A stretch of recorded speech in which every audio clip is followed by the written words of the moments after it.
Yeah. Good morning, good afternoon, good night, wherever y'all listening to this, the Mayor's Podcast. I'm your host, Lou Armstrong, and today we got a very special guest, all the way from BK, New York. We got my homie Mano. Mano, what's poppin', bro? Hey, man, everything beautiful, bro. I see you was up here. You was up here for a couple shows. You kind of like ran through the town real quick. Not really for some shows. I'm up here doing my radio run. We just put out this my brand new single, this big, huge record. The joint with Macy Gray? Macy Gray. It's called All Again. So we was making our radio runs and touching the cities. And, it's been a minute since I've been up here in this market. So, just getting reacquainted, with the market, coming outside and doing what we supposed to do. You feel me? Yeah. How'd that song come about, bro? If you don't mind me asking. Shit, man. We just put it together, man. It was easy. Shout out to the Heatmakers. Shout out to my man Blue Williams for actually getting Macy on the record. And it's just one of those things, man. It feels good, it sounds good, and it's a hit.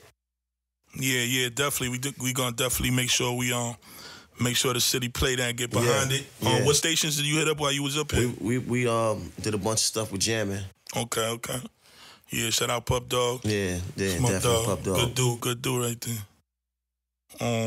That's dope. Y'all also hit Connecticut? Yep. Yeah. This is a real good market out here. A lot of rappers don't understand this market right here. There's a lot of colleges and this breaks a lot of rappers. Like but this the market for New York niggas. New York niggas always, this is the market that we come to first. So the first step for a New York nigga, after he start getting a little bit of buzz, the first place he go to is Connecticut. And then he work his way up. And then it's Providence in Boston, or Boston and Providence. It's that whole New England that actually support. This the upper Northeast. Okay. So, New York, Jersey, Connecticut, Boston, that's the Northeast right here. Yeah, the tri-state area. Yeah. Go hard. We've always supported and showed you a lot of love. Always. Are you currently independent or you doing? Yeah. I'm with this project is through Empire, so yeah. They're doing a distribution and shit. Yeah. Yep. All right. What you been doing throughout the years? You took a little break for us. I mean, you always drop. No, you didn't. My fault. Never took you a had break. this shit with Uncle Murder. Yeah. You got a couple classic. projects you working. Yeah. All the KLB projects. The Yellow Tape project. Party and Pain. Just dropped the Jermaine EP in December. Never took no time off. Just can't control what the temperature and what's gonna be a hit and what's gonna not be a hit. So I might feel like if I don't have that big record, that's something I can't control. But I'm always deliver the music. The amount of music that I put out is always at a high level. So we about to put out another project. It's called On Everything I Love. Okay. And you've always been one of them artists that the New York DJs kind of always stay behind. It's like the city root for you. I be in New York a lot. I'm in the Bronx. Shout out to the Bronx. I be out there a lot, and every time I'm always on Hot 97, Power 105. They always got some Mano on. Right. And even at the clubs, like the strip club, Starledge, Perfections, I done seen you do your thing. They always show you love. And how important is that to an artist trying to do his thing to have that hometown love? It's super important. But it has to be back and forth though. You know what I mean? Like it can't be just, I'm coming to your club and you only playing my record when I'm near. You feel me? So the love is definitely important when it's real. The support is definitely important when it's real. A lot of times, with trying to get your music played, you gotta go out here, you gotta shake hands and kiss babies, this is campaigning. So, fortunate for me, I always had, my credit good. My credit good everywhere, my credit good here, my credit good anywhere I've been, because I always been stand up. Fact. How important is that though, that credit, well, we know how important it is in the game, but nowadays it feels like that credit is kind of being overlooked, and it's like a lot of weird niggas in the game. What do you feel about the state of hip-hop, the way it's right now? I love hip-hop, man. I wouldn't be here if it wasn't for hip-hop, man. I wouldn't be here without the opportunities that hip-hop gave me to to feed my family and make a life for myself and make a living on a whole nother level. You understand? When I wake up and I look around and I see my blessings and I look around and I look at what I created and I think about where my life was and where it could have been, that's a scary thought. So where hip hop is at right now, I think it's in a good place because I think that there's a fan for everybody. Meaning, you know, a lot of niggas have a lot to say about, you know, certain music that they can't vibe to. I don't speak down on the music that I don't fuck with because my son is 16 years old. He put me on the shit that I don't understand. But that don't make it not good. Like, you understand? Like when we was growing up, it was music that we loved and our parents was looking at us like we was crazy. We was running around blasting NWA. They was like, what the fuck is y'all doing? That ain't music. But so it's all in it's respective to what your point of view is. So it's like, what works for you? It's a fan for everybody. Music is literally like this now. You may like Jordan 1s, I may like Jordan 6s. You may not like the 6s. You get what you like, I get what I like. And that's just what hip hop is right now. Like it's a fan for everybody. Whatever you want, you get. Whatever you feel like you fuck with, you fuck with. And that's just that. Another point you said about credibility. A lot of people, for the new youngers, that ain't familiar with you know what I mean? I doubt a lot of people, everybody's familiar with Maino, but in case you weren't, I personally myself, when he came out, he kind of gave hope to a lot of the real dudes from the streets that's out there doing their thing. Like I remember people calling me and telling me like, yo, Lou, that Maino dude, man, he really came from the jails, like a lot of my jail niggas. And like, yo, bro, he's hope this is real, this feels good, this feel like we can make it, because Maino made it. Like, can you elaborate a little bit of like your jail situation and like your history in the system and stuff like that? Well, that's what the song is about now. It's about that hope. You know what I mean? I always felt like my life was motivation, inspiration for niggas that was like me, for niggas that been through what I've been through or felt the pain of being in the street and having to face judges, you know, and deal with being sentenced and sent away and stuff like that. My life was what it was, you know, no different from any young, you know, young kid in the ghetto that was active and that was in the shit, you understand? And I found myself in trouble very early on. That led to me being, you know, incarcerated for a long time. You know, upon that incarceration is where I found music, right? So music saved my life. How can I ever speak down on hip hop when I was sitting in my cell, not knowing what I was going to do with my life? You understand? The scariest thought about being in prison for me was knowing that one day I was going to come home and not know what the fuck I was going to do. You know what I mean? Because it's so easy to do the same thing that you used to. It's harder to try to switch it up. So me doing music was a long shot. Like, fuck, nigga, you just did 10 years. Fuck you mean you a rapper? You ain't no rapper. That's real, and I'm glad you say that. I wanted to ask you a question. When you came in, like, and whoever it was that convinced you to get on your music shit, did you feel like you had to? Did it start to progress more when you said fuck the streets and concentrated? Not fuck the streets, but let me just focus on music, because I know a lot of artists that's out here kind of got to deal with both, 1 foot in, 1 foot out. Does it work? 1 foot in, 1 foot out? I had to deal with both. That's just the reality of it, my nigga. Like, you coming home on parole, you got issues. You know, you still dabbling into what earns you money for the time being. Lucky thing for me, I had a strong support system around me. Yeah. I had niggas that loved me, that believed in me. They wanted to keep you out of trouble. Not so much out of trouble, but understood what the greater good was. So we all had 1 foot in and 1 foot out. But I was fortunate to I'm one of one, man. And sometimes I look back and I can't even understand how we even got here, because I mean, like, I can't even tell you that it was easy, because as far as the street was concerned, like, you know, it was still a lot of issues going on as far as me and where I was from. So, like, we still beefing. It's still I'm still active in that kind of way. You know what I mean? Right up into the time when I got on, like shit was still happening.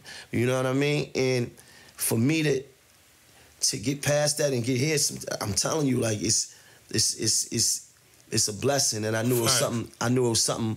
It was something higher for me, because all the shit I was going through while I was trying to chase this dream, you know, having a child and still having issues, and, you know, still be able to still keep money coming in and going through all the shit that I'm going through, and parole and just life coming at you on all angles. It was sometimes it was a nightmare, you know what I mean? But I knew that if I could do prison, right? If I could sit in a nigga's cell and I could sit in them jails for 10 years straight, I knew that I could get through all this other shit. So it didn't matter what the situation with whoever the ops was or whatever those situations was. We wasn't seeing eye to eye and whatever gun shit, you know what I mean? Like, without me getting specific, but whatever that was, it had to be, you know what I mean? And I survived that. And I'm still here, and this is why my credit was always good where I came from, and I always was who I was, and it was always very well respected because they understood what I was going through. They knew it was, you know, we freshly smelled like gunpowder coming right in the game. You know what I'm saying?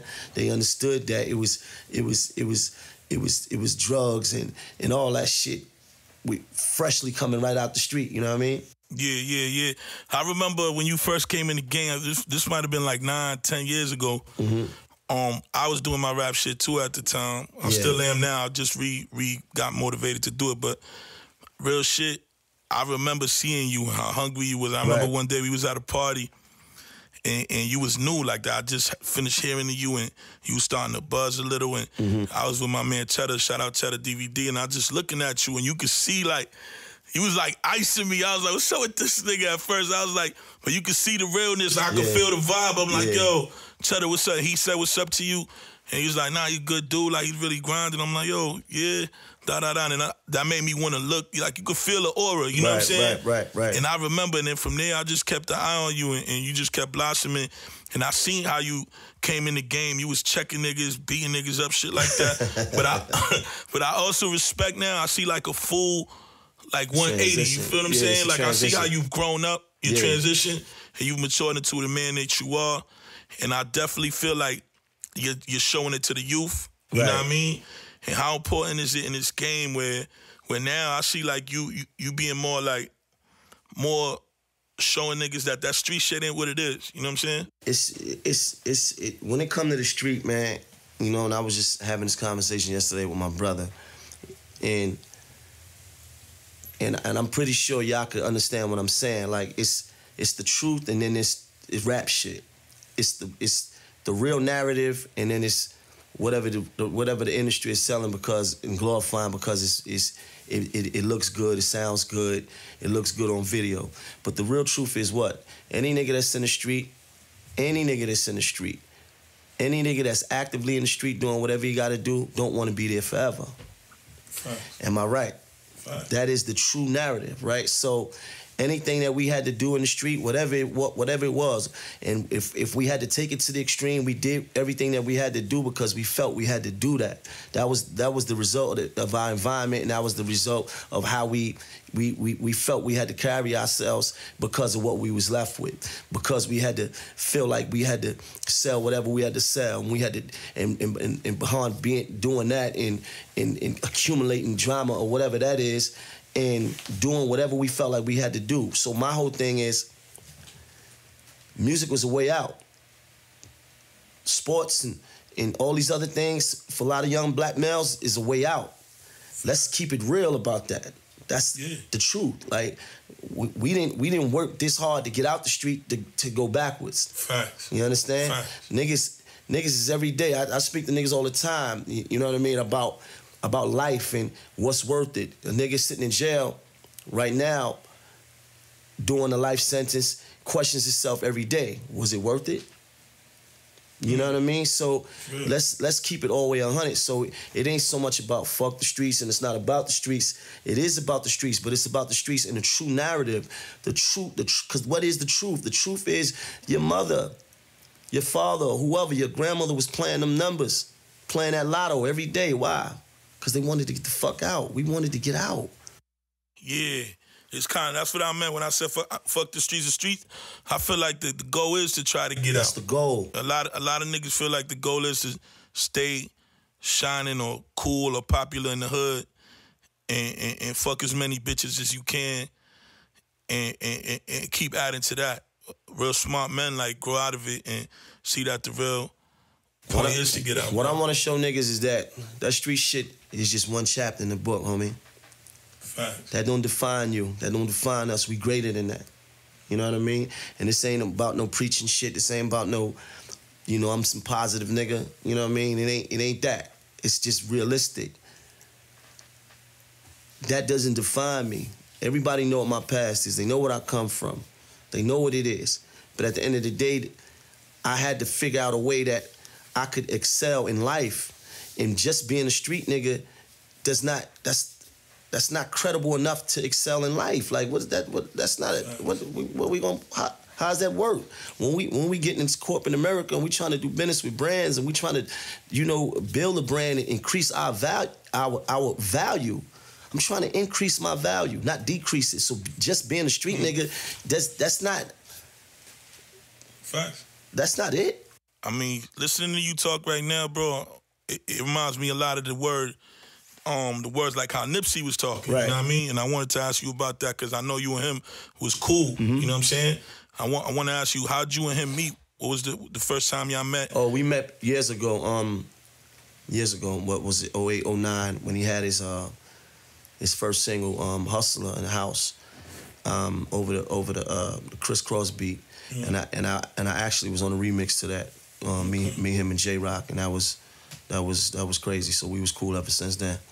You the first New York artist he collabed with? Yeah, from my understanding, yeah. That's fine. That's fine. And what's your what do you feel about like everything that happened? And...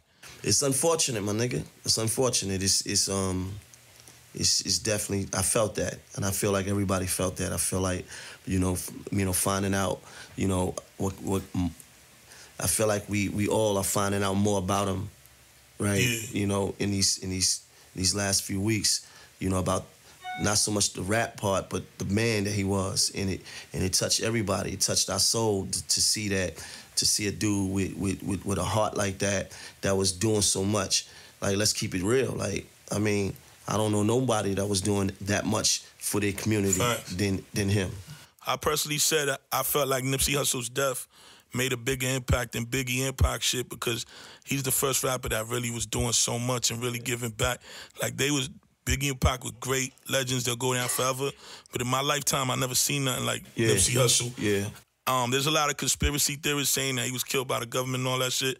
Personally, myself, bro, I feel Nipsey Hussle was just sent on a mission from God. You know what I'm saying?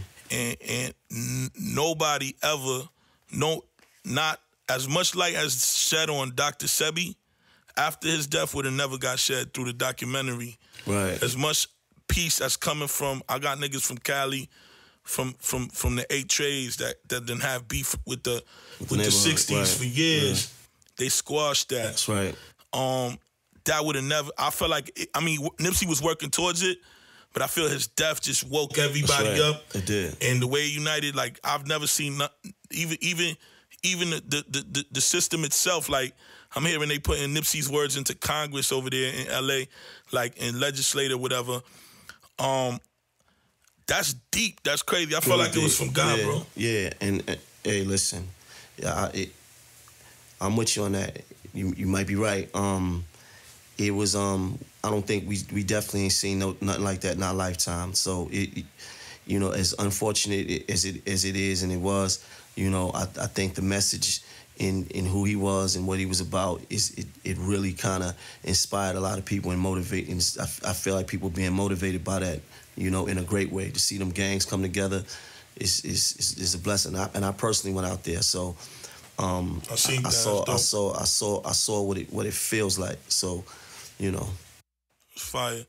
R.I.P. Nip Hussle, and let's switch it up to I really don't rarely watch TV. You know, I'm mostly on social media and shit, but the other day I just zoned out and started watching. My daughter was watching Love and Hip Hop, and I realized that you was in it. Yeah. How's that experience? How's that situation? Oh, that was easy, man. That was easy. That was easy. It was like doing a feature. Yeah. Yeah, you know what I mean? It's like doing a feature. It was cool. I thought it was gonna be, because I always said that I wasn't gonna fuck with that I would never do that. You know what I mean? Ever. But, you know, we you know, the business was good, you know, and we did it. And I don't think that I stood close to it or put myself in a position to question my integrity. So I don't feel like, you know, anything could be said about me in a way that it'd make me look crazy, because I didn't put myself on national TV to make myself look anything other than who I am. You know what I mean? From what I saw, you looked at like Mano. Yeah, it was cool. That part where you took your girl to on Urban Plaza, that shit was real as fuck. That shit gave me goosebumps. Yeah. Real shit. I think, you know what I mean? And like I told him, if we're gonna do this, then we got, you know, anything about me, you know, we gotta reflect some real shit. You know what I mean? Like, I'm not gonna get on here with the goofy.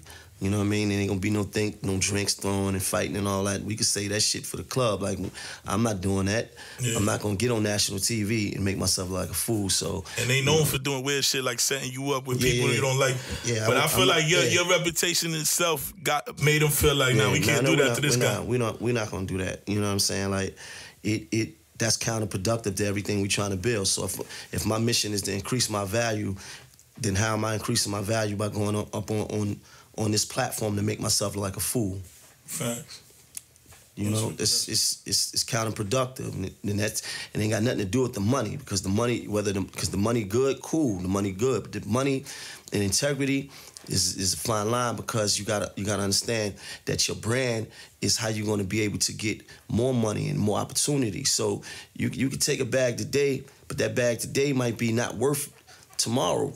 Your tomorrow could be fucked up because of the shit that you put yourself in. So I would never allow myself to be in a situation to be manipulated or you know, to jeopardize, you know, my principles or my integrity. And you and Shorty, everything's good with y'all still to this day? Great. Yeah, y'all a great couple, man. That's real shit. Thank you, my brother. Seems like she really hold you down, bro. Yeah, ride it down. What do you see in the future for yourself? You gonna, like, I see you like on some Tupac. Like I be questioning myself why I ain't see Mano in like 4 or 5 movies already, man. I was in a Tupac movie.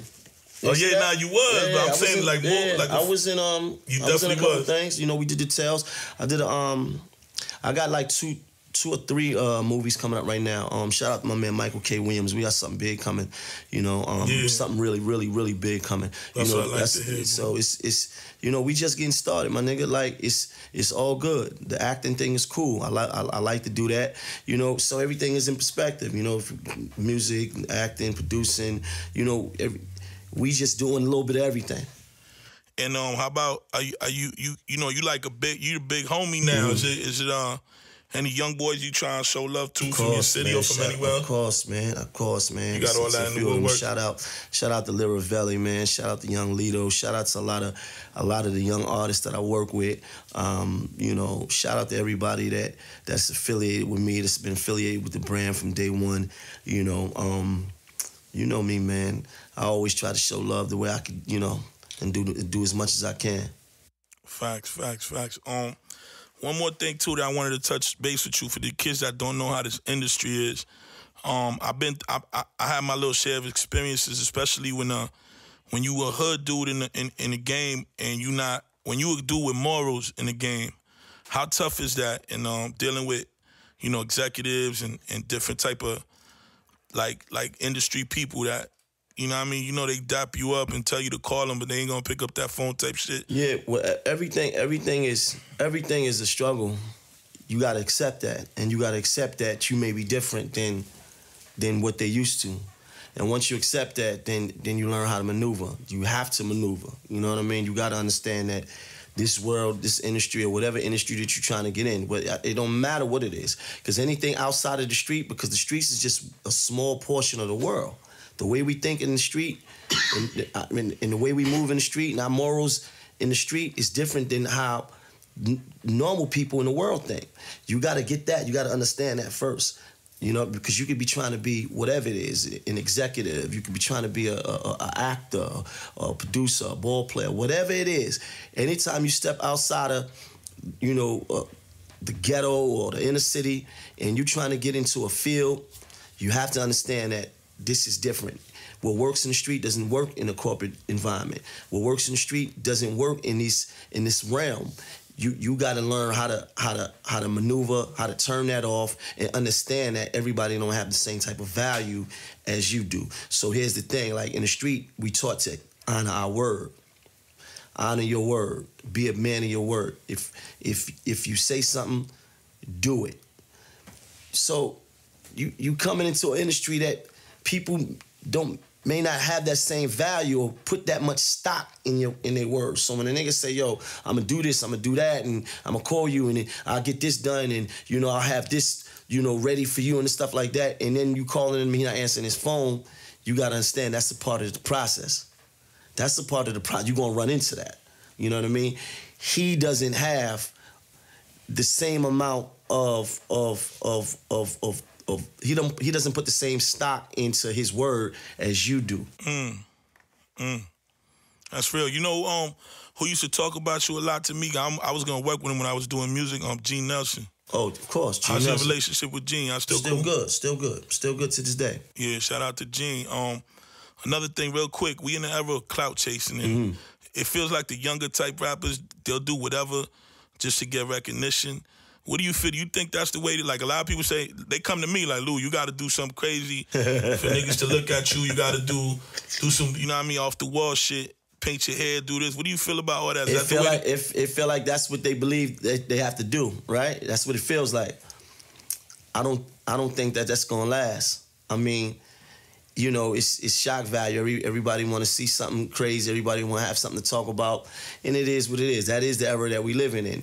Unfortunately, I mean, I don't speak down on it because that's the road that they on, and I'm so busy in my lane that I ain't even got time to worry about what these niggas is doing.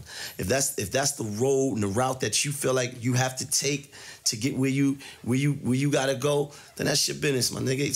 Some niggas that suck a dick to get somewhere. You understand? Like, a nigga let it fuck him in the ass to go get a whatever. You know what I'm saying? So that's not me. Fine. That is, I'm not going into McDonald's and pouring ketchup on myself. I'm not going into places of business and act. We moving with respect, moving with integrity, moving with intelligence, moving with powerful minded niggas. This is when you see me, this is street elevation. This is not the boys, little kid shit. Like, you know what I mean? This is niggas trying to get somewhere. That's it. Yeah.